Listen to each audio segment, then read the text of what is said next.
जय गुरुजी संगत जी। अभी इस पल जब आप ये शब्द पढ़ रहे हैं, गुरु जी आपकी जिंदगी में काम कर रहे हैं। संगत जी, ये कोई साधारण वाक्य नहीं है, ये एक सच्चाई है। जब किसी के जीवन में संकट इतना गहरा हो जाता है कि दिल की धड़कनें भी डर जाती हैं, जब समस्याएं इतनी बढ़ जाती हैं कि सांस लेना भी मुश्किल हो जाता है, जब लगता है कि अब बस यही तक था, तब गुरु जी बिना आवाज किए, बिना दिखाई दिए अपना काम करना शुरू कर देते हैं। और इस पल आपका ये वीडियो देखना उसी काम का सबूत है। ये कोई मजाक नहीं है, ये गुरु जी की तरफ से आपके लिए एक पैगाम है। मेरे लाल, मैंने तेरी हर पुकार सुनी है, तेरी हर तकलीफ महसूस की है। अब तू चुप हो जा, अब मैं काम करता हूं। और जब गुरु जी काम करते हैं तो हर असंभव संभव हो जाता है। अगर आपने अभी तक वीडियो को लाइक नहीं किया तो तुरंत करें और कमेंट में लिखें, गुरुजी अब आप ही करिए, ताकि आप इस अमृत कृपा को अपने जीवन में स्वीकार कर सकें। आज मैं आपको एक ऐसी कहानी सुनाऊंगा जिसने एक बांझ औरत को मां बनने का सुख दिया। जब 15 साल तक कोई संतान नहीं हुई, तब गुरु जी ने अपना जादू दिखाया। और शायद ये कहानी आपके दिल में भी नई आशा बो दे। जय गुरु जी। संगत जी, अनंतम अनंतम शुक्राना गुरु जी। गुरु जी के चरणों में कोटि कोटि प्रणाम और सारी संगत जी को जय गुरु जी। जब भी जीवन में अंधेरा घना हो जाए, जब चारों तरफ रास्ते बंद नजर आए और जब दिल में ये सवाल उठे कि अब आगे क्या, तब गुरु जी अपने तरीके से जवाब देते हैं। वो उत्तर हमेशा शोर में नहीं आता, वो उत्तर शांति में आता है। जैसे कि ये सत्संग। संगत जी, ये सत्संग कोई साधारण वीडियो नहीं है, ये एक संदेश है, एक बुलावा है, एक संकेत है कि अब गुरु जी आपके जीवन की बागडोर अपने हाथ में लेने जा रहे हैं। आज जो आप सुनेंगे वो केवल सत्संग नहीं है, ये वो अनुभव है जिन्होंने टूटे हुए दिलों को फिर से प्रेम से भर दिया, जिनसे असंभव लगने वाले सपने सच हो गए और जिनसे मृत्यु के द्वार से भी लोग वापस लौट आए। एक संगत का दिव्य अनुभव। एक संगत बहन थी, कमला देवी, राजस्थान के जोधपुर की रहने वाली। उनकी शादी हुए 18 साल हो गए थे, लेकिन कोई संतान नहीं हुई थी। हर तरह का इलाज करवाया, हर डॉक्टर को दिखाया, हर मंदिर गई, लेकिन कुछ नहीं हुआ। ससुराल वाले ताने देते, पड़ोसी फुसफुसाते, समाज के लोग उंगली उठाते। कमला जी का दिल रोज टूटता। एक दिन गुरुद्वारे में एक संगत बहन ने उनसे कहा, बहन जी, तुम्हारे चेहरे पर इतना दुख क्यों? गुरु जी है ना, वे बांझ को भी संतान देते हैं। कमला जी ने रोते हुए कहा, बहन जी, 18 साल हो गए, अब कुछ नहीं हो सकता। बहन जी, गुरु जी के लिए कुछ भी असंभव नहीं। तू रोज आकर यहां बैठ, सच्चे दिल से प्रार्थना कर। कमला जी ने वही किया। हर रोज गुरु जी के स्वरूप के सामने बैठकर प्रार्थना करने लगी। गुरु जी, मुझे संतान दो, मैं मां बनना चाहती हूं, अपनी गोद भरना चाहती हूं। 11 महीने की लगातार प्रार्थना के बाद कमला जी गर्भवती हो गई।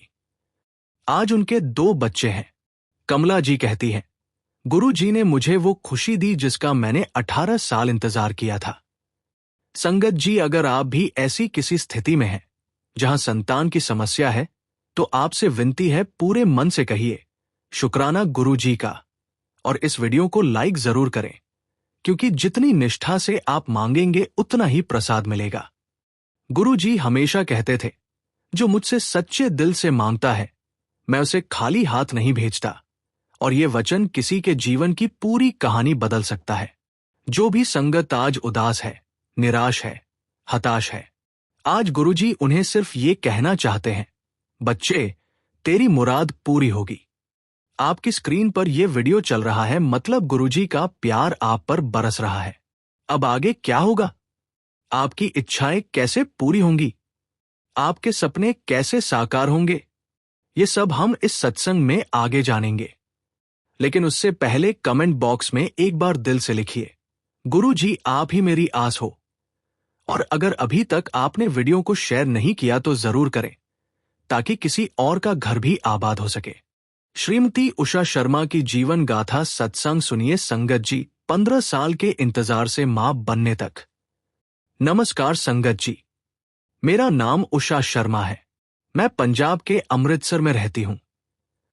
मेरे पति रविंदर शर्मा एक छोटा व्यापार करते हैं। आज मैं आपको अपनी ऐसी सत्संग बताने जा रही हूं जिसमें 15 साल का इंतजार है, दर्द है, समाज के ताने हैं और अंत में गुरु जी का अनंत प्रेम है। संगत जी, जब मैं आज अपने 3 साल के बेटे अर्जुन को खेलते देखती हूं तो मुझे वे 15 साल याद आते हैं जब मैं रोज रात को सोते समय भगवान से कहती थी, मुझे एक बच्चा दे दो, बस एक। लेकिन गुरु जी की कृपा से आज मैं पूर्ण हूं। आज मैं एक मां हूं। आज मैं आपको बताऊंगी कि कैसे गुरु जी ने मुझे वो खुशी दी जिसका मैंने पूरी जिंदगी सपना देखा था। मेरी शादी 2007 में हुई थी। रविंदर जी बहुत अच्छे इंसान हैं, प्यार करते हैं, परिवार अच्छा था। शादी के पहले साल तो सब ठीक था। हमने सोचा अभी नया विवाहित जोड़ा है, समय लगेगा। दूसरे साल भी कुछ नहीं हुआ। हमने डॉक्टर को दिखाया। डॉक्टर ने कहा कुछ खास नहीं है, होम ट्राई करते रहिए। तीसरे साल सास जी ने पूछना शुरू किया, उषा कुछ खुशखबरी?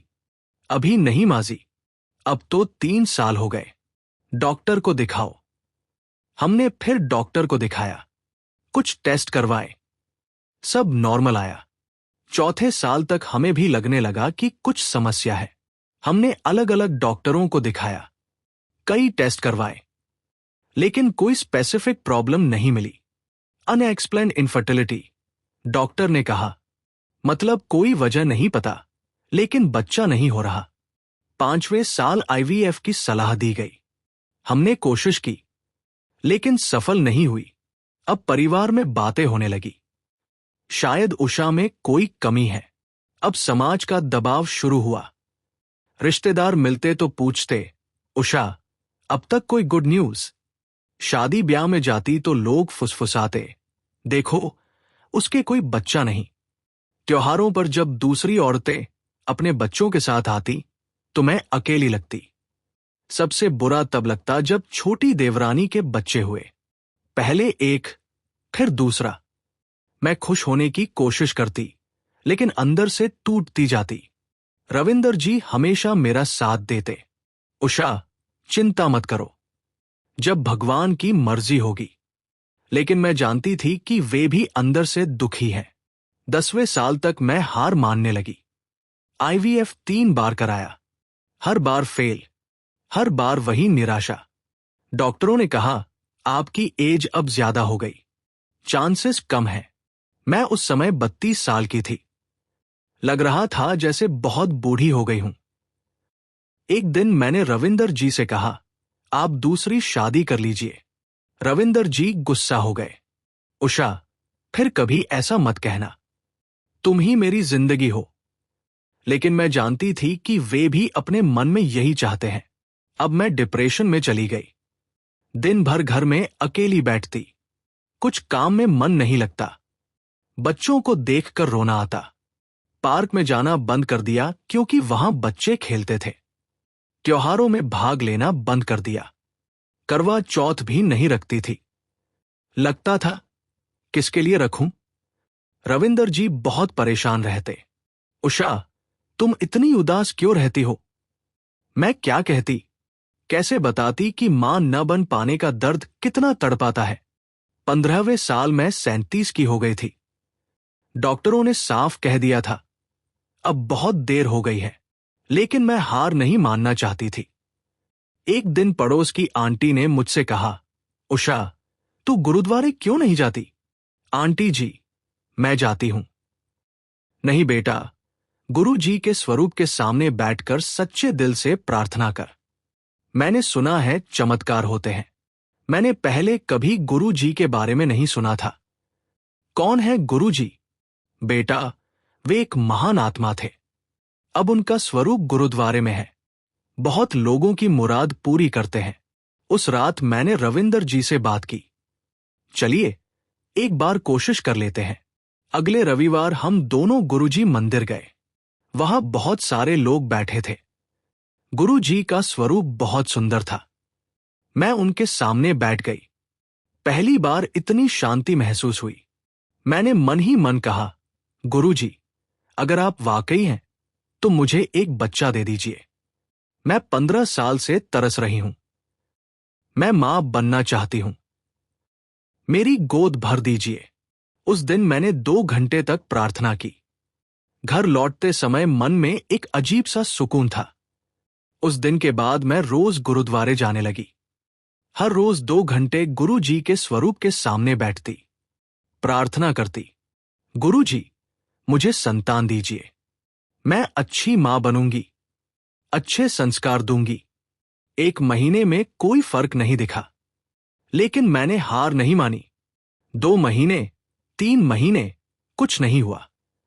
लोगों ने कहा, उषा, ये सब अंधविश्वास है, लेकिन मुझे लगता था कि गुरु जी सुन रहे हैं। 6 महीने बाद मेरे पीरियड्स मिस हुए। पहले मैंने कुछ नहीं सोचा। कई बार पहले भी इरेग्युलर हो चुके थे, लेकिन जब 10 दिन हो गए तो मैंने प्रेगनेंसी टेस्ट किया, पॉजिटिव। मुझे विश्वास नहीं हुआ। मैंने फिर टेस्ट किया, फिर पॉजिटिव। मैं रविंदर जी के पास दौड़ी। देखिए, देखिए। रविंदर जी ने देखा और रो पड़े। उषा, सच में। हम दोनों रो रहे थे और हंस भी रहे थे। तुरंत गुरुद्वारे गए। गुरु जी के स्वरूप के सामने बैठकर शुक्रिया अदा किया। गुरु जी, आपने मेरी सुन ली। प्रेगनेंसी के 9 महीने बहुत सावधानी से बिताए। हर रोज गुरु जी से प्रार्थना करती, गुरु जी, बच्चा स्वस्थ पैदा हो। डॉक्टर ने कहा था, आपकी उम्र ज्यादा है, एक्स्ट्रा केयर लेना होगा। लेकिन मुझे भरोसा था कि गुरु जी साथ हैं। कभी कभी डर भी लगता, कहीं कुछ गलत तो नहीं हो जाएगा। लेकिन जब भी डर लगता, गुरु जी के स्वरूप के सामने बैठ जाती। 2022 के मार्च में अर्जुन का जन्म हुआ। बिल्कुल स्वस्थ बच्चा, कोई कॉम्प्लिकेशन नहीं। जब डॉक्टर ने कहा, यह आपका बेटा है, तो मैं फूट फूट कर रो पड़ी। 15 साल बाद मैं मां बनी थी। रविंदर जी भी रो रहे थे। उषा, हमारा बेटा। अस्पताल में ही मैंने गुरु जी को धन्यवाद दिया। गुरु जी, आपने मुझे पूरा कर दिया। आज अर्जुन 3 साल का है। बहुत प्यारा, बहुत शरारती। जब वो मम्मा कहता है तो लगता है जैसे पूरी दुनिया की खुशी मिल गई। हम हर रविवार गुरु जी के दरबार जाते हैं। अर्जुन भी साथ आता है। वो गुरु जी के स्वरूप को देखकर हाथ जोड़ता है। गुरु जी को नमस्ते। ये सब हम इस सत्संग में आगे जानेंगे, लेकिन उससे पहले कमेंट बॉक्स में एक बार दिल से लिखिए, गुरु जी कृपा करो। और अगर अभी तक आपने वीडियो को शेयर नहीं किया तो जरूर करें, ताकि किसी और का घर भी आबाद हो सके। संगत जी, सत्संग जारी रहेगा, लेकिन उससे पहले एक छोटी सी बेहद जरूरी बात आपसे शेयर करनी है। संगत जी, इस चैनल का छोटा सा प्रयास है हर दिन गरीब और जरूरतमंद बच्चों को भोजन करवाना। ये पवित्र सेवा गुरुजी की प्रेरणा से निरंतर चल रही है। रोजाना कई मासूम बच्चे गुरु कृपा से पेट भरकर सोते हैं और उनके चेहरों पर मुस्कान लौटती है। अगर आप भी इस पुण्य सेवा का हिस्सा बनना चाहते हैं, तो श्रद्धा अनुसार सेवा राशि देकर इन बच्चों की मुस्कान में अपना योगदान जोड़ सकते हैं। गुरुजी कहते हैं, सेवा वो पुल है जो मनुष्य को परमात्मा तक पहुंचाता है। शास्त्रों में भी कहा गया है कि सेवा एक ऐसी ढाल है जो आने वाले अनजाने संकटों से व्यक्ति की रक्षा करती है। सच्चे हृदय से की गई सेवा गुरु और भगवान दोनों को प्रिय होती है। कई बार सेवा किसी विशेष कर्म को सफल करने का माध्यम बनती है। गुरु कृपा से जीवन की दिशा ही बदल जाती है। जब स्क्रीन पर QR कोड दिखाई दे तो इन आसान स्टेप्स को फॉलो करें। जैसे ही QR कोड दिखे, उसका स्क्रीनशॉट ले लीजिए। अपने मोबाइल की गैलरी में जाकर उस फोटो को खोलिए। अपने किसी भी UPI ऐप, फोन पे, पेटीएम आदि में स्कैन फ्रॉम गैलरी का विकल्प खोलिए। उस इमेज को सेलेक्ट करके सेवा राशि जोड़े। आपसे निवेदन है कि 101 रुपए, 501 रुपए या 1001 रुपए की श्रद्धा अनुसार सेवा राशि देकर इस पवित्र कार्य में सहभागी बन सकते हैं। धन से की गई सेवा किसी जरूरतमंद का पेट भरती है, लेकिन भाव से की गई सेवा सीधे ईश्वर के हृदय तक पहुंचती है। गुरुजी कहते हैं, जहां सेवा है वहीं मेरा वास है। हर थाली में प्रेम हो, हर सेवा में आशीर्वाद हो और हर हृदय में शुक्राना गुरुजी की भावना हो। जय गुरुजी। संगत जी। सत्संग जारी रखते एच संगत जी। आज मैं समझती हूं कि गुरु जी ने क्या सिखाया। संतान देना गुरु जी के हाथ में है। 15 साल देर से ही सही, लेकिन सही समय पर मिलता है। सच्चे दिल से की गई प्रार्थना कभी व्यर्थ नहीं जाती। धैर्य रखना पड़ता है, लेकिन गुरु जी साथ देते हैं। मां का प्यार दुनिया की सबसे बड़ी खुशी है। संगत जी, अगर आप भी संतान की समस्या से परेशान हैं, तो याद रखिए, गुरु जी की शरण में आइए। रोज प्रार्थना कीजिए, शुक्राना गुरु जी का। धैर्य रखिए, सही समय आएगा। हार मत मानिए, चमत्कार होते हैं। विश्वास रखिए, गुरु जी सब देते हैं। जो बांझ है, गुरु जी उसे मां बनाते हैं। जो सूना घर है, गुरु जी उसे आबाद करते हैं। दोस्तों, ये थी उषा शर्मा की 15 साल के इंतजार से मां बनने तक और गुरु जी की कृपा की सत्संग। अगर यह सत्संग आपको अच्छा लगा तो लाइक बटन दबाना न भूलें। कमेंट में जरूर लिखिए, गुरु जी हर घर में खुशी भरो, ताकि गुरु जी की कृपा आपके परिवार पर भी हो। इस वीडियो को उन कपल्स के साथ शेयर करें जो संतान के लिए तरस रहे हैं। हो सकता है यह सत्संग किसी का घर आबाद कर दे। याद रखिए संगत जी, गुरु जी कहते थे, सब्र का फल मीठा होता है। और जब गुरु जी साथ हों तो हर बांझ मां बन सकती है, हर सूना घर भर सकता है। शुक्राना गुरु जी का। अनंतम अनंतम शुक्राना। धन्यवाद संगत जी। संगत जी, आज जो आप सुनने जा रहे हैं वो केवल एक सत्संग नहीं, बल्कि एक जीवंत अनुभव है, जो ये साबित करता है कि जब हम पूरी सच्चाई और विश्वास के साथ गुरुजी को पुकारते हैं, तो वो किसी न किसी रूप में हमारे जीवन में उतर आते हैं। चाहे वो मुश्किल वक्त हो, निराशा का अंधेरा हो या कोई गहरी पीड़ा, गुरुजी का स्पर्श सब कुछ बदल देता है। जयपुर की एक संगत थी, मनीषा जी। वो बहुत साधारण परिवार से थी, लेकिन जीवन की परिस्थितियों ने उन्हें तोड़ दिया था। पति का अचानक निधन, 2 छोटे बच्चे, घर की जिम्मेदारी और ऊपर से समाज की कठोर बातें, सब कुछ मिलकर उन्हें भीतर से खाली कर चुका था। वो रोज भगवान से कहती, कहीं तो कोई होगा जो मुझे इस अंधेरे से निकालेगा। एक दिन वो शाम को मंदिर के पास से गुजर रही थी। वहां से आती हुई अगरबत्ती की खुशबू और धीमी धीमी आवाज, जय गुरुजी, उनके कदम रोक लेती है। उन्होंने सोचा, बस कुछ देर बैठती हूं। जैसे ही वो अंदर पहुंची, उन्हें ऐसा लगा जैसे किसी ने बहुत हल्के से उनके कंधे पर हाथ रखा हो। वो पल उनकी जिंदगी का सबसे पवित्र क्षण था। बैठते ही उनके मन में एक आवाज आई, पुत्र, अब सब ठीक होगा। वो आवाज किसी इंसान की नहीं थी, वो उनके भीतर की आत्मा में गूंज रही थी।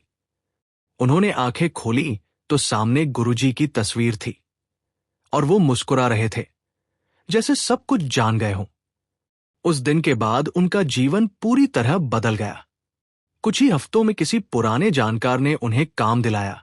बच्चों की पढ़ाई फिर से शुरू हो गई, और सबसे बड़ी बात, उनके चेहरे पर फिर से मुस्कान लौट आई। मनीषा जी कहती हैं, गुरुजी ने मुझे अकेला नहीं छोड़ा। उन्होंने मेरा हाथ वहीं थाम लिया जहां मुझे लगा सब खत्म हो गया। संगत जी, गुरुजी हमारे जीवन में तब आते हैं जब हमें उनकी सबसे ज्यादा जरूरत होती है।